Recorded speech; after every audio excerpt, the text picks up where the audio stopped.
করতে হবে।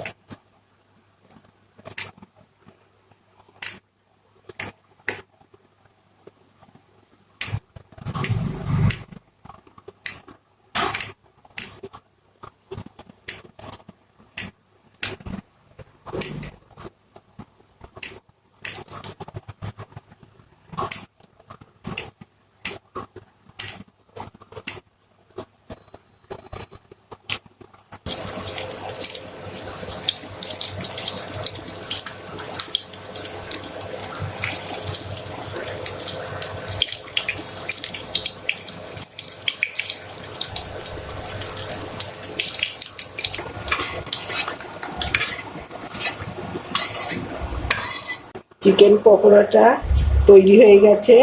এটা একদম ঘরোয়া পদ্ধতিতে তৈরি করেছি চিকেন পকোড়াটা। যদি আপনাদের এই রেসিপিটা পছন্দ হয় তাহলে আমাকে লাইক করুন, শেয়ার করুন, সাবস্ক্রাইব করুন।